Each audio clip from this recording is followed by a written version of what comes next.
लिए आए हैं बंगाल में? बंगाल में यहाँ पे फसलों का एमएसपी नहीं मिलता। यहाँ तो पता ही नहीं कि एमएसपी भी कोई चीज़ होती है। भारत सरकार ने जो रेट निर्धारित कर रखा है फसलों का, वो मिलना चाहिए यहाँ के किसानों को भी।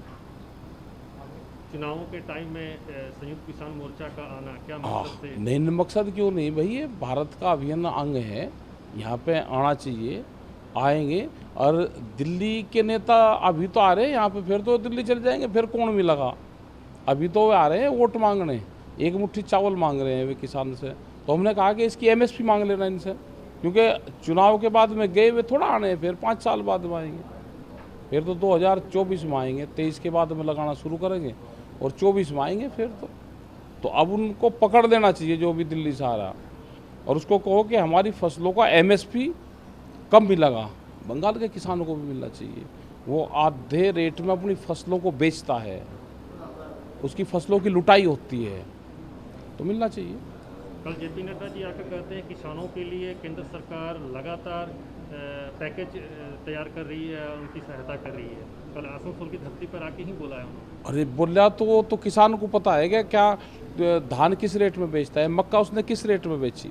अपनी फसलें जो भारत सरकार के रेट हैं, क्या वे बेचे? यहाँ पे उनके होल्डिंग लगने चाहिए कि ये रेट है इस रेट का, और ये भारत सरकार ने रेट निर्धारित करे हैं, क्या उस रेट पे किसान की फसलें बिकी? तो ये है हमारा सब पूरा सवाल।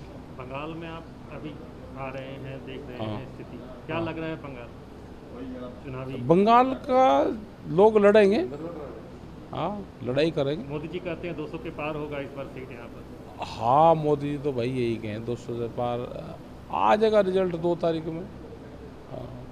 सर, शीतलकुची में एक घटना हुई थी जो केंद्रीय बलों ने 4 लोगों को गोली मार दी थी, इसको लेकर क्या करेंगे? यहाँ पर बीजेपी हिंसा कर रही है केंद्रीय बल को लेकर, या तो बीजेपी तो हिंसा पे ही तो आती है। बीजेपी वाले वो तो हिंसा करवाते हैं, वो तो पूरे देश में हिंसा करवाते हैं जब भी आते हैं। वो चाहे मंदिर के इशू हो या कोई और इशू हो, वो तो काम है उनका।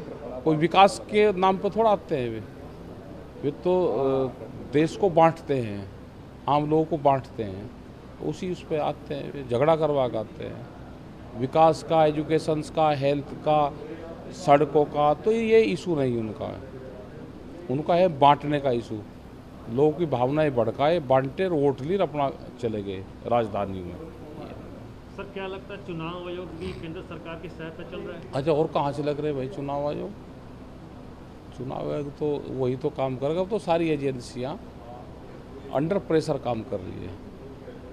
यही हम गुजरात गए थे, तो वहाँ का तो पुलिस स्टेट है, देश में एक ही पुलिस स्टेट है। वहाँ जाकर देखो हाल क्या है, और यही मॉडल बनाना चाहते हैं पूरे देश को। उससे मॉडल ये होगा कि पूरी ज़मीनें जाएगी, पूरे कारोबार लोगों के जाएंगे। ट्रांसपोर्ट्स का जिस हिसाब से रेट बढ़ रहे हैं, डीजल के, रिस्क के, महंगाई बढ़ रही, तो आम जनता पे वो जाएगा। तो आने वाले टाइम पे बड़ी बड़ी कंपनियाँ आएगी, वही ट्रांसपोर्टेशंस का काम करेगी। ये होगा जितने भी यहाँ पर, खास करके जो कैलकाटा में जो पुरानी टैक्सियाँ चलती थी, वो 15 साल पुरानी टैक्सियाँ सब बंद हो जाएगी यहाँ पे। और एनजीटी का वो लागू हो गया तो 10 साल में बंद हो जाएगी। तो ये सारी चीज़ें हो रही हैं, और उससे कितना बड़ा नुकसान यहाँ के जो बेरोजगार लोग होंगे, उसका कितना बड़ा नुकसान होगा। जो अनपढ़ हैं, जो टैक्सी चला के अपना काम करते हैं। अब जितनी, अगर एम्बेसडर आप देखो तो बहुत गाड़ियाँ, करीब 70% गाड़ियाँ उससे पार होगी, 15 साल हो गए होंगे उनको, वो सब खत्म हो जाएगी एक ही झटके। आने वाले टाइम पे ये सारी चीज़ें होंगी।